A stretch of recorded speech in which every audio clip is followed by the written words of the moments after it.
Bonsoir à tous. Tout de suite, les grandes lignes de ce journal de 20 heures. Un espace géographique plus grand que l'île Maurice, la province du Maïndombe, manque cruellement d'infrastructures. Un premier pas vient d'être franchi. Nyoki, Mouchi et Inongo seront de nouveau reliés par route. Les détails dans ces journaux. Le nord et le sud Kivu, jadis des zones géographiques industrielles, aujourd'hui en proie à des conflits récurrents grâce au fonds de promotion de l'industrie FPI, des laiteries et d'immenses sites pour l'aquaculture viennent de voir le jour. On fait le point dans ces journaux. Bienvenue à tous. Les coopératives sont-elles finalement ces symboles du stade embryonnaire d'une industrie naissante et les entrepreneurs et producteurs locaux regroupés au sein d'une coopérative reçoivent l'appui du ministère de l'économie nationale. Guy Blaise Kitty qui nous en dit un peu plus dans ses reportages. Les producteurs et entrepreneurs locaux regroupés au sein de la coopérative Wenzema Bele Sevel, une organisation de consommateurs et des investisseurs avec la production agricole. L'objectif est d'avoir une banque et des supermarchés afin de donner des facilités aux entrepreneurs. À la recherche de l'appui gouvernemental, la ministre de l'économie nationale, Akasia Bandoubo Lambongo, même les ministres des droits humains se sont portés garants comme interlocuteurs afin de booster l'initiative Wenzema Bele. Dans cette foire, rien que le produit et articles fabriqués avec des moyens de bord par des entrepreneurs et producteurs congolais. Notre objectif est de déployer un nombre important de supermarchés où on vendra en majorité les produits issus de la production locale. La ministre de l'économie nationale, Akasia Bandoubo Lambongo, croit dur comme fer que cette initiative doit être soutenue. Moi, il faut compter sur mon soutien, compter sur mon accompagnement. Nous avons un sol riche et je pense que nous pouvons consommer la production locale. Et d'ailleurs, le président de la République, son Excellence M. Félix Antoine Tshisekedi Tshilombo, n'arrête de le dire. Pour concrétiser sa promesse, l'équipe Wenzema Bele a exposé au ministère de l'économie les détails de leur projet. Nous ne pouvons pas continuer à dépenser de l'argent à l'extérieur et continuer à demander du développement à l'intérieur. Il est important que la République démocratique du Congo et les Congolais se rendent compte que le travail est la seule chose qui peut faire avancer le pays. Ce projet Wenzema Bele tombe à point nommé car les initiateurs qui sont 300 membres fondateurs cherchent à constituer un capital de plus de 10 millions de dollars afin de créer un réseau bancaire et un réseau de distribution de leurs produits. Une province de Maïndombe désenclavée, l'image paraît surréaliste et pourtant les efforts sont consentis pour relier les grandes agglomérations de cette province, Nyoki, Mouchi et Inongo. Les chefs-lieux seront connectés par un réseau routier repensé. On en parle dans ses commentaires d'Edith Chala-Katala.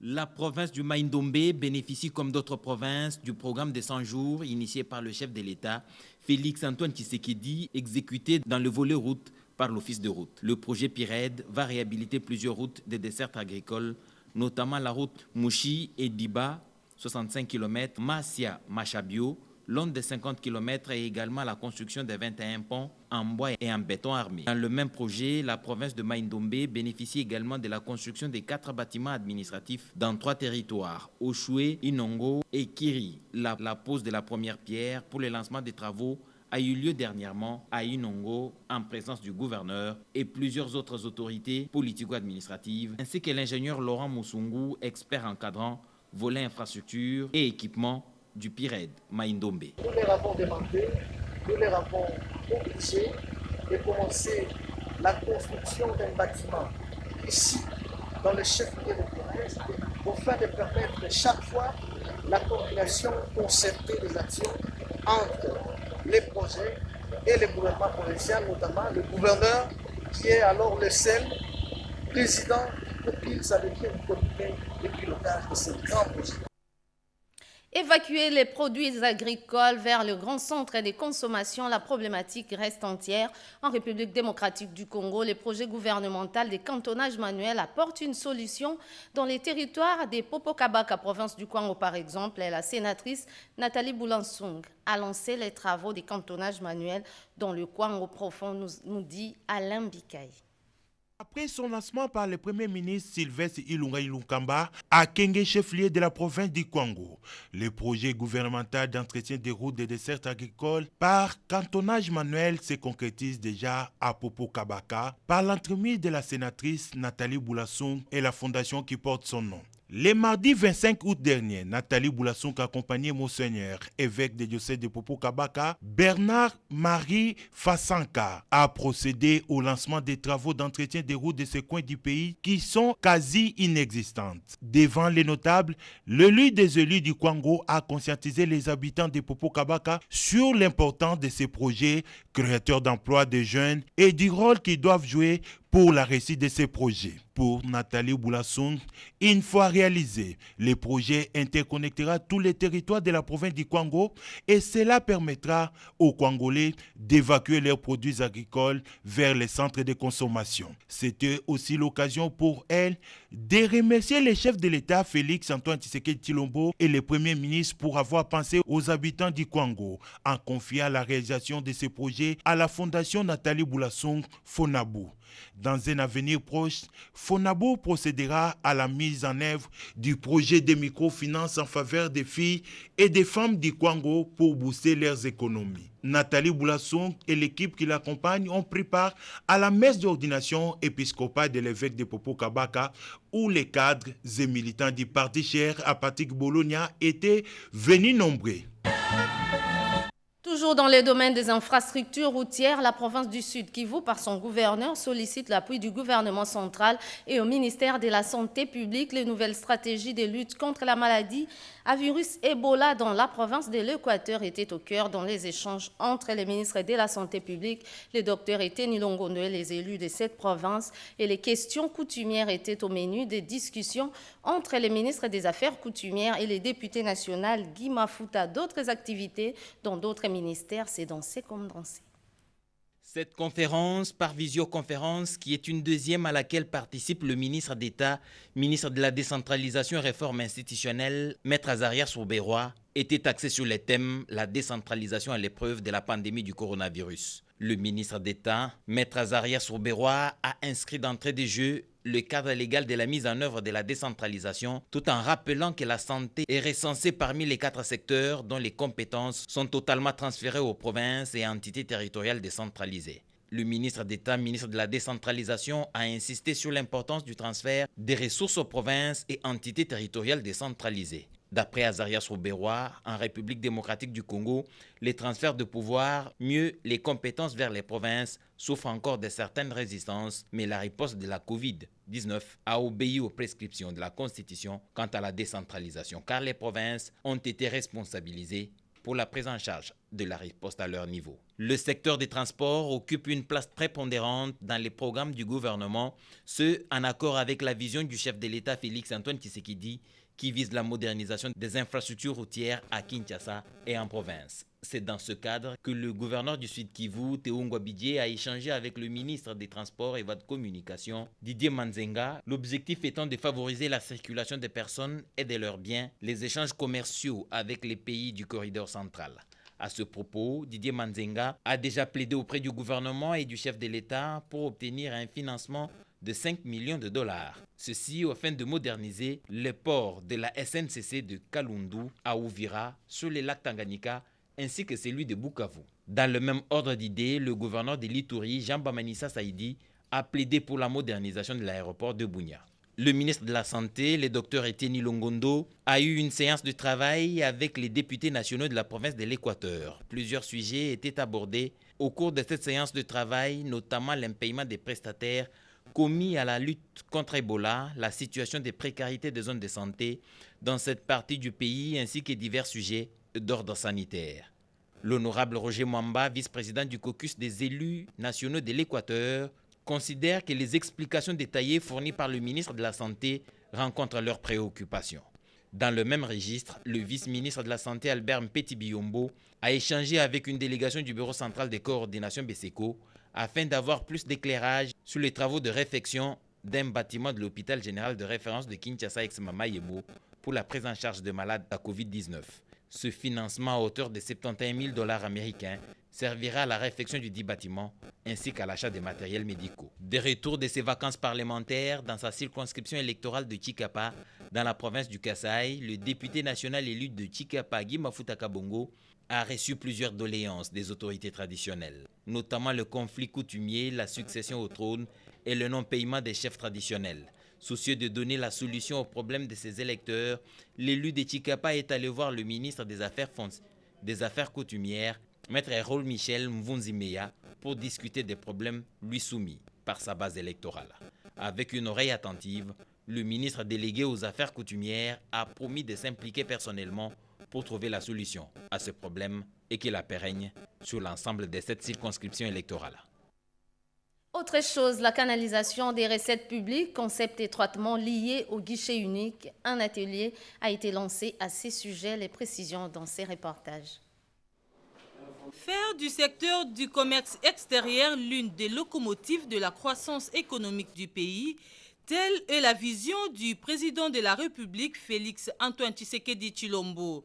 C'est dans ces cadres que le conseiller principal du chef de l'État en charge de commerce extérieur, Désiré Mouala Bol Makob Matalatala, accompagné de ses collaborateurs du Collège du commerce extérieur, ont rencontré la délégation de la société Ségus RDC pour une importante réunion sur la réforme du guichet unique, un projet mis en place par l'État congolais en partenariat avec la dite société pour centraliser et traiter en temps réel toutes les informations relatives aux opérations liées aux composantes réglementaires, douanières et logistiques pour les opérations d'importation, d'exportation et de transit de marchandises sur le territoire national. Au cours de cet entretien, la délégation de la société Ségus RDC, conduite par son directeur général Fernando Barbosa, a exposé par téléprojection le projet de la réforme du guichet unique en RDC qui devrait être mis en place dans les jours à venir. Après ces fructueux échanges, le CP du commerce extérieur s'est dit satisfait et promet de rendre compte aux garants de la nation du projet. Pour lui, cette réforme du guichet unique est d'une grande importance pour le pays car certains opérateurs économiques réagissent positivement. Nous avons demandé cette réunion pour savoir comment la Ségus traduit en acte la vision du chef de l'État. Et pour cela, il fallait absolument assainir le climat des affaires. Et aujourd'hui, grâce à la Ségus, il y a une réduction du coût des transactions. Et nous sommes très contents. Pour sa part, le directeur général de Ségus RDC s'est dit honoré de contribuer efficacement à la réforme du guichet unique. C'est important que les plus hauts éléments de l'État soient conscients de ce qu'est cette réforme, de ce qu'elle a déjà réalisé, de ce qui lui reste à faire et surtout le socle des difficultés qui sont les nôtres. Ce que nous attendons surtout, c'est un appui institutionnel. C'est depuis 2015 que la société Ségus RDC travaille en partenariat avec l'État congolais dans le secteur du commerce extérieur, dans le poste, port, aéroport et centres de facilitation pour unifier tous les centres de l'information et réduire le coût de transaction. Les travaux de révisitation du cadre et structure organique du secrétariat général à l'inspection de la formation professionnelle se sont clôturés sur une note satisfaisante. La cérémonie de clôture a été présidée par les ministres des tutelles John Tumba, Anita Luamba, pour d'autres détails.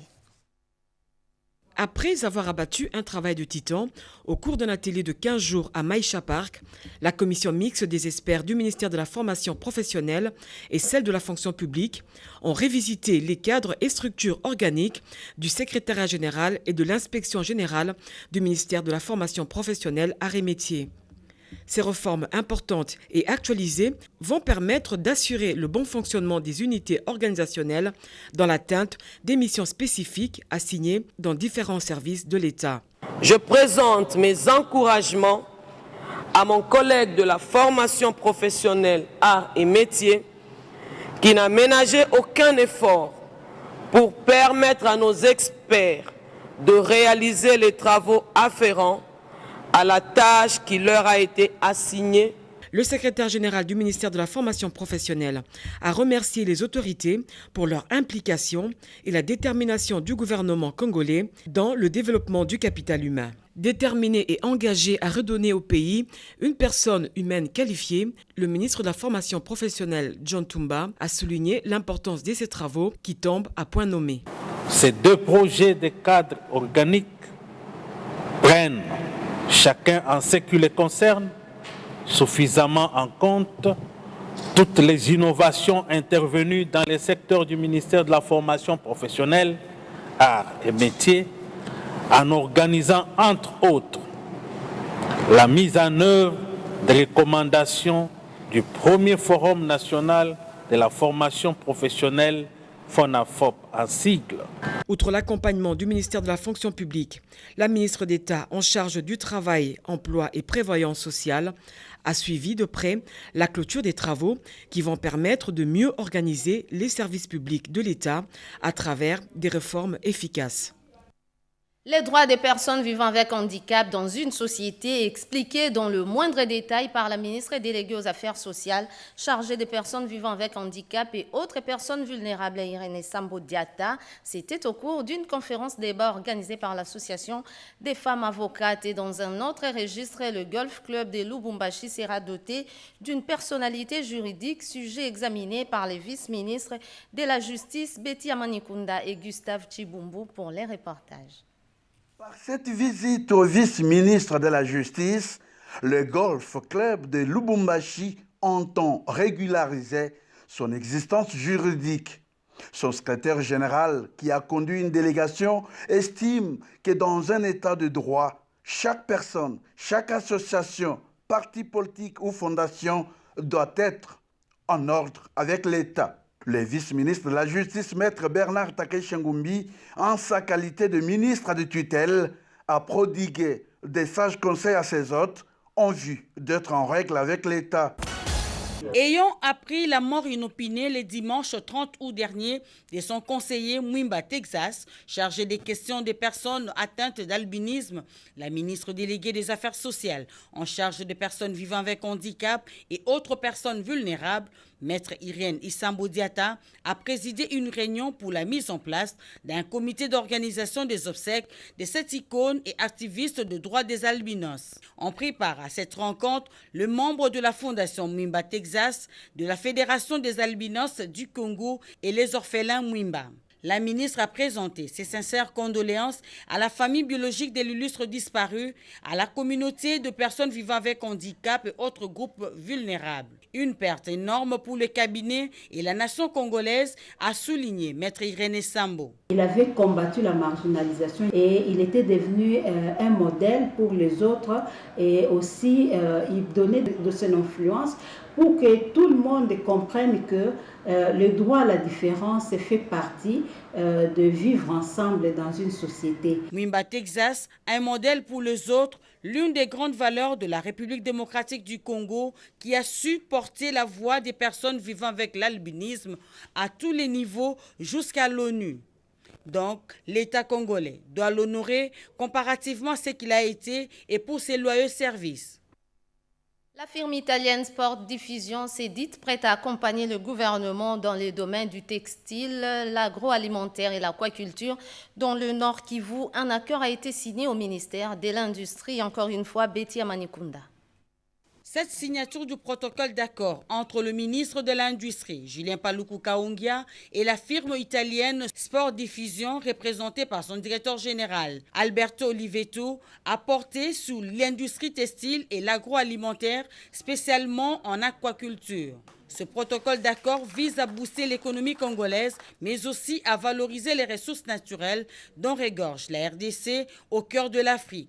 En effet, la RDC sera la base de cette firme de renommée internationale en Afrique, ce en ce qui concerne l'usine de fabrication des habits de toutes marques, et l'aquaculture sera développée à Goma, sur les lacs Kivu, avec la production des aliments pour le poisson. Vogliamo realizzare in Congo quello che siamo già stati. Nous venons au Congo pour réaliser avec la population locale ce que nous avons déjà réalisé en Europe.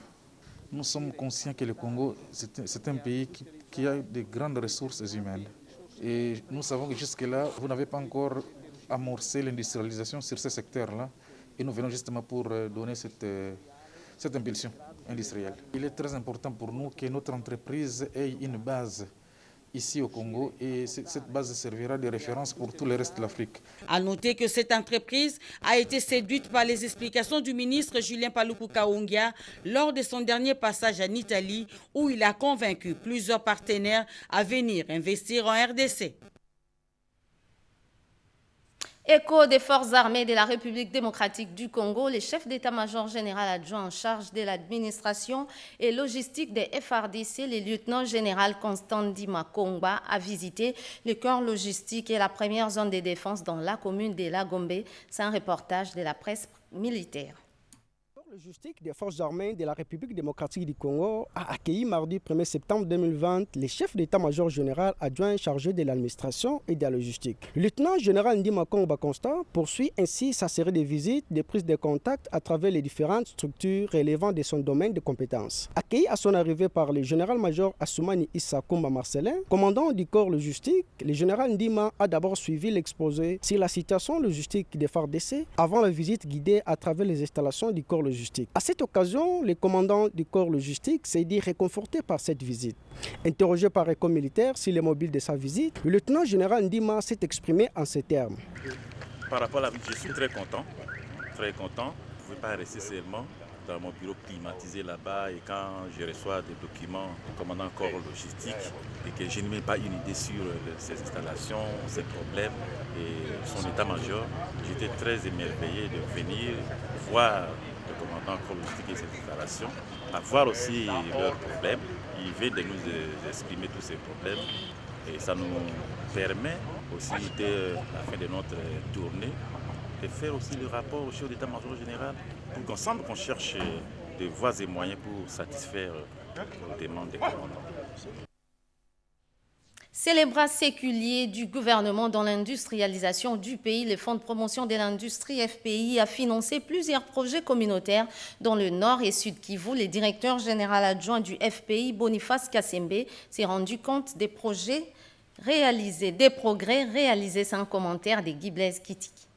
L'évaluation faite par la délégation du FPI, conduite par son directeur général adjoint, Boniface Kassembe, a été le projet pilote d'aquaculture en cage sur le lac Kivu. Le projet est une réussite et appelle à sa duplication à travers la République, a déclaré Boniface Kassembe. Même produire localement nos poissons à travers les cages que nos jeunes aquaculteurs de Bukavu sont en train de le faire ici. Je pense que même pendant la période de confinement ici, c'est ce poisson-là d'ailleurs qui a aidé beaucoup la ville de Bukavu ici. Même nous autres à Kinshasa, nous avons déjà même reçu quelques colis qu'on nous a envoyés, que nous avons apprécié que c'est du bon poisson. Les encouragements que je peux leur souhaiter pour qu'ils continuent comme ça et au prochain, s'il y a des difficultés, nous allons pouvoir regarder ensemble avec eux pour trouver des solutions par rapport à ce qu'ils racontent comme difficultés. Par la suite, la délégation s'est rendue à l'unité de transformation du lait des vaches opérationnelle depuis le mois de mai dernier dans le territoire de Kabaré à 45 km de la ville de Bukavu. Cette unité qui se trouve dans la ferme de Memounene est une œuvre de l'organisation Comité pour l'autopromotion à la base. Le Fonds de promotion de l'industrie, dans le cadre du programme de 100 jours du chef de l'État, a financé l'installation de l'usine modulaire, la réhabilitation de 33 km de route, l'achat de 50 vaches laitières, ainsi que la réhabilitation du pâturage. Aujourd'hui, le projet contribue efficacement à la relance de la filière laitière au Sud Kivu. Dans la ville de Bukavu, la laitière Bio-Kivu des établissements La Probité a été aussi visitée. Cette usine qui fait de la transformation laitière en fabriquant le lait, du yaourt et du fromage a reçu l'accompagnement et le financement du Fonds de promotion de l'industrie. Et enfin, un projet en gestation dans la ville de Bukavu, c'est PVC Med, le directeur général adjoint du Fonds de promotion. L'Office de gestion du fret multimodal au GEFREM se redynamise pour plus de compétitivité. La nouvelle mise en place au sein de l'OGEFREM a été saluée par le banc syndical de cette entreprise. Le président de ces syndicats s'est exprimé au micro d'Edi Chala. En effet, la mise en place intervient 10 ans, si pas 15 ans. Après que la demande a été faite, beaucoup de nos affiliés se sont vus pendant toute cette période-là privés de leur promotion. Mais il faut comprendre aussi que la mise en place, au-delà de ce souci de voir le personnel avancer en termes de promotion ou en termes de grade ou de fonction, il y a aussi ces soucis-là pour la direction générale de placer l'homme au centre de toute activité, l'intérêt humain. Et donc, Par rapport à cela, il y a aussi la nécessité de rajeunir les animateurs des différentes structures, mais aussi les soucis d'expansion devraient effectivement pousser à ce qu'on puisse procéder à ces mouvements du personnel. Ce qui a fait que le directeur général, pour en arriver là et pour répondre à cette préoccupation-là de l'ensemble du personnel, a initié d'abord des études de faisabilité par les itinérances que vous avez eu à suivre à travers les médias. Et ceci a démontré qu'il y avait bien entendu cette nécessité-là d'étendre les activités de l'OGEFREM pour encore plus d'assistance de proximité aux chargeurs. La mise en place qui fait la joie de l'ensemble du personnel de l'OGEFREM, c'est les résultats, comme je l'ai dit, de nos réclamations d'abord, mais aussi ces réclamations ont été prises en charge non seulement par la direction générale, mais ça a été traité au conseil d'administration. Je signale en passant que la mise en place est venue après qu'on puisse révisiter le cadre organique. Petrocarré, connu dans la distribution de produits pétroliers, et l'EREX comme Petrolem scellent un partenariat dans l'entreposage d'inflammables pour s'assurer de la qualité et sécurité de ces installations. Une délégation de Petrocarré SARL a procédé à une visite. D'autres détails dans ses commentaires d'Edith Chalakatala. Le secteur pétrolier est très réglementé. Quand l'on veut se lancer dans l'importation et la distribution des produits pétroliers, l'on se conforme aux exigences sans autre forme de procès. La société Petrocarré SARL, dont le siège est sur l'avenue des Poids Lourds, ici à Kinshasa, s'est spécialisée dans l'importation, la commercialisation des produits de l'or noir. Pour un entreposage sécurisé, un protocole d'accord a été signé entre l'EREX comme Petrolem LP et Petrocarré SARL. L'administrateur gérant de Petrocarré SARL, René Kankou-Kabiena et son staff ont visité le complexe LP et ses installations pour s'assurer des conditions de sûreté et de sécurité. Nous sommes venus, moi et toute mon équipe, au niveau de l'ERESCOM pour une visite. On devait visiter les installations suite au contrat que nous venons de signer avec l'ERESCOM pour la distribution des produits pétroliers au niveau de la ville-province de Kinshasa. Et pour d'autres provinces aussi. Donc le contrat, nous venons de le signer, comme je viens de vous le dire, le contrat, nous venons de le signer, et c'est pour ça que nous avons profité de cette occasion pour venir aussi visiter les installations de l'ERESCOM. Pour la distribution à Kinshasa, l'entreposage est assuré pour Petrocarré. L'entreprise fera de même à travers l'ensemble du pays afin de sécuriser les produits pétroliers à offrir à la clientèle. Un nouveau siège à Lubumbashi dans le Haut-Katanga pour la formation politique CNC, Fédération du Haut-Katanga, et pour le comité fédéral de ces partis. Les moments étaient bien indiqués pour présenter les plans d'action qui s'étalent jusqu'en 2023. Suivez. Sur l'avenue 30 juin, coin Roué à Lubumbashi, dans le Haut-Katanga, s'est installé confortablement le Congrès national congolais CNC, parti dont Pius Mwabilumba Yomukala est autorité morale. L'inauguration est intervenue au cours de cette cérémonie en même temps que la présentation du plan d'action du comité fédéral. Ce siège est le fruit des efforts conjugués du nouveau président fédéral du Haut-Katanga 1, Jean-Claude Tamfwaki Mwimba, et du secrétaire général, l'honorable Mathieu Kasunkawa Banza. L'interfédéral du Haut-Katanga 1, 2 et du Lualaba, Gabriel Zeng, a fixé les esprits sur les bases qui déterminent la réussite. Nous devons travailler dans l'unité. Nous devons travailler dans l'amour, nous devons travailler dans la discipline. Sans cela, il ne faudrait pas que nous puissions nous attendre à de grands résultats. Le nouveau président fédéral du Haut-Katanga 1, Jean-Claude Tamfwaki Mwimba, a rappelé que le siège ainsi inauguré est réservé exclusivement aux activités du parti. Le présent siège se veut donc être notre mère nourricière, notre maison commune où règne l'altruisme, la solidarité, le vivre ensemble, la tolérance mutuelle, la convivialité et l'esprit franc de camaraderie. Beaucoup d'autres cadres du parti ont pris part à cette cérémonie, et même ceux venus des fédérations voisines du Haut-Katanga 2 et du Lualaba. La collecte de la redevance audiovisuelle au bénéfice de la radio-télévision nationale congolaise dans les Maniema se fera avec l'appui de l'exécutif provincial. Un protocole d'accord a été signé entre les gouverneurs du Maniema, Ogi Moussafiri, et le directeur général de la RTNC, Ernest Kabila Ilunga. Les comptes rendus avec Rodépanda. La radio-télévision nationale congolaise, service public de l'État congolais, n'a pas à pleurnicher pour son fonctionnement. Elle a le pouvoir de son autosuffisance professionnelle et sociale. Sa ressource principale, c'est la redevance, une taxe prélevée sur tout appareil audiovisuel capable d'émettre ou de recevoir les émissions de la RTNC au travers son signal. La province du Maniema, avec un sens patriotique très élevé, vient de témoigner son engagement de collecter cette taxe de la redevance dans sa province au bénéfice du personnel de la RTNC.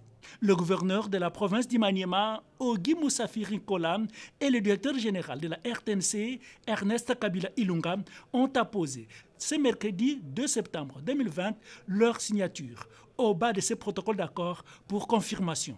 Bon, c'était pour finaliser notre protocole d'accord pour la RTNC. Vous savez que c'est une loi qui existe déjà. La redevance qu'on doit payer pour la RTNC, que celui qui utilise la radio et celui qui utilise la télévision doit commencer à payer.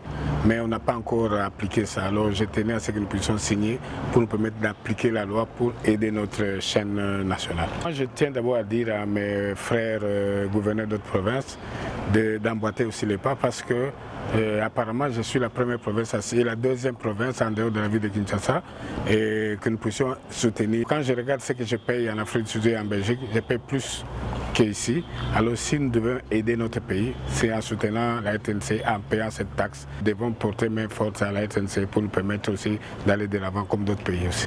Alors, il était très content de voir que je suis venu comme prévu et il m'a promis de venir dans ma province d'ici le 31 décembre. Si Dieu nous prête vie encore, il pourrait être là pour nous encourager en beaucoup de choses aussi. Notez, la province du Maniema est la première, sinon la deuxième, après Kinshasa a accepté et soutenir les efforts de la RTNC pour la collecte de la redevance. C'est donc un modèle et un bel exemple à suivre.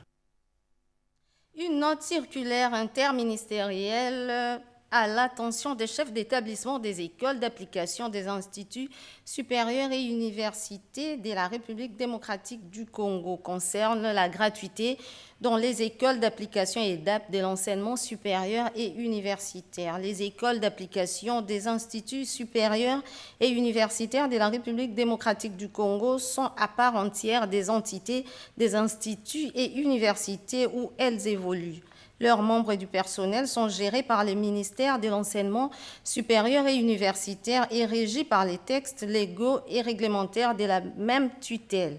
Ils sont donc les agents scientifiques et administratifs de l'enseignement supérieur et universitaire. De par leur vocation, certaines EDAP organisent avec excellence le niveau d'enseignement maternel, primaire et secondaire. De ces faits, le ministère de l'enseignement primaire, secondaire et technique, EPST en sigle, en tant que pouvoir organisateur, exerce une tutelle technique, contrôle pédagogique et évaluation certificative sur ces établissements d'enseignement pour garantir leur bon fonctionnement et une bonne prise en charge de leur personnel, gage de l'excellence dans l'encadrement des élèves. Les EDAP jouissent d'un protocole de partenariat avec les parents d'élèves, à l'instar des universités et instituts supérieurs, ce qui permet de prendre en charge les personnels non encore mécanisés par les ministères du budget. Il est rappelé à tous les partenaires que la mesure de la gratuité décidée par son Excellence, Messieurs les présidents de la République, chefs de l'État, salués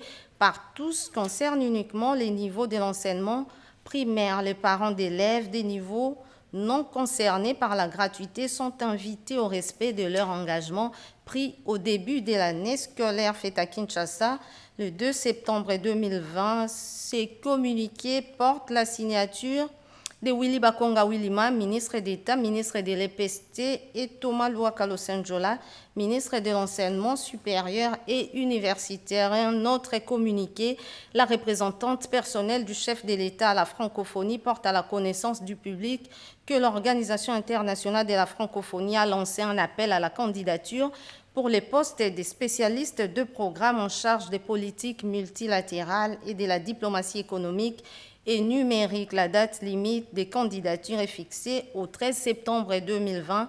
Les personnes intéressées peuvent consulter pour de plus amples informations les sites web de la francophonie www.francophonie.org en cliquant sur la rubrique recrutement. Ces communiqués portent la signature d'Isabelle Machik-Ruth-Chombe, ambassadeur. C'est la fin de ce journal. Guetio Matoukou sera le vôtre à minuit pour la suite de l'actualité. Passez une agréable soirée sur nos antennes. Au revoir.